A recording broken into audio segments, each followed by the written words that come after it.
Hello students, how are you? Hope this video will find you healthy and prosperous. This is Samreen Hashmi and the topic which we are going to discuss today is the filtration. As we are discussing the movement of different compounds or chemicals across the cell wall, different procedures are involved in this movement. Like as we have discussed previously in different lectures, the osmosis, diffusion, facilitated diffusion.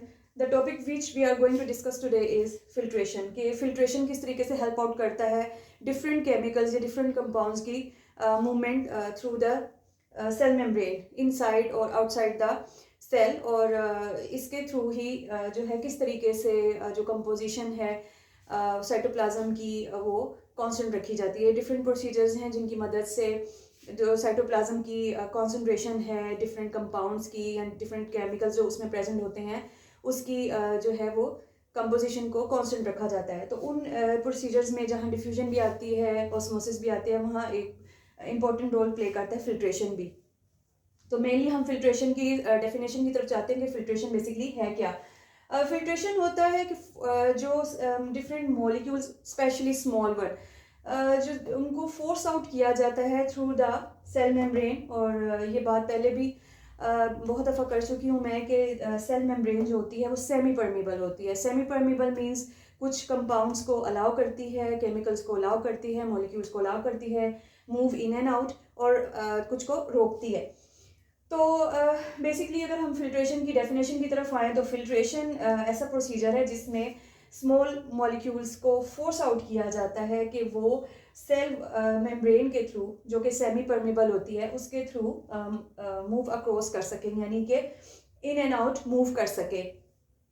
और basically ये pressure कहाँ कौन exert करता है, या तो ये hydrostatic pressure होता है यानी या तो वाटर का प्रेशर होता है, या ये ब्लड प्रेशर होता है जो कि हमारी बॉडी में एक प्रेशर है ब्लड का. जो ब्लड जो है वो जब सर्कुलेट करता है तो एक एक्सर्ट करता है एक प्रेशर, उसको हम ब्लड प्रेशर बोलते हैं.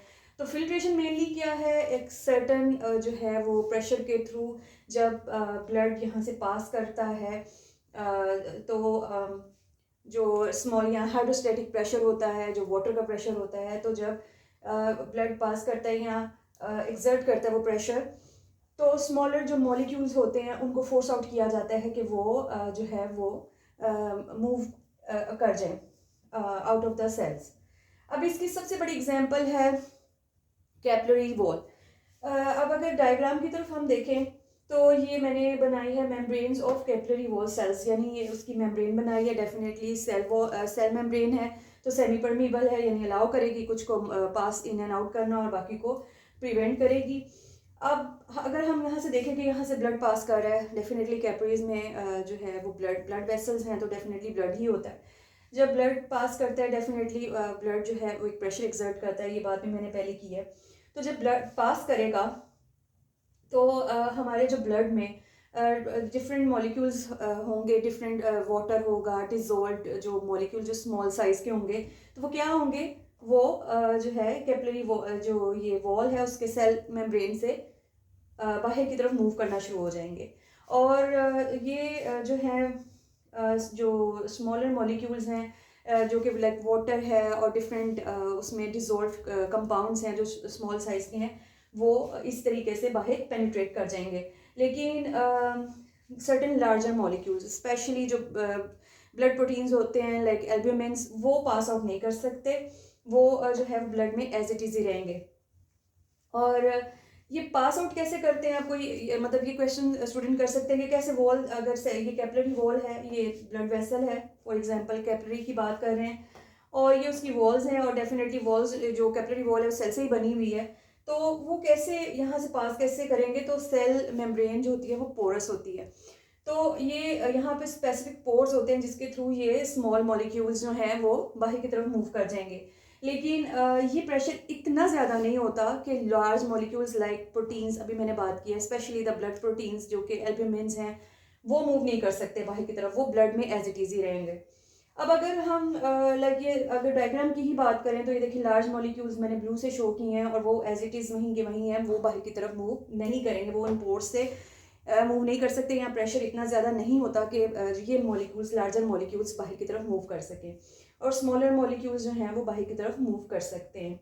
अब अगर हम इसकी सिग्निफिकेंस देखें कि फ़िल्ट्रेशन की क्या सिग्निफिकेंस है, तो सबसे पहले तो ये ऑर्गेनिज़म्स को होम्योस्टेसिस में हेल्प आउट करती है। एनिमल्स जो है वो होम्योस्टेसिस जो है वो यानी इंटरनल जो उनकी इन्वायरमेंट है एक वो कांस्टेंट रहता है, वो चेंज नहीं होता इतना, यानी वो अगर वो कांस्टेंट नहीं रहेगा तो ज़ाहिर है किसी भी ऑर्गेनिज्म का जो है सर्वाइवल पॉसिबल नहीं रहेगा। तो होम्योस्टेसिस बहुत असेंशियल है, तो वो बेसिकली फिल्ट्रेशन उसमें हेल्प आउट कर रहा होता है। फिर उसके बाद सेल्स के अंदर या बॉडी के अंदर एज अ होल अगर हम बात करें, तो कंपोजिशन जो है वो डिफरेंट कंपाउंड्स की वो जो है चेंज नहीं होने देता।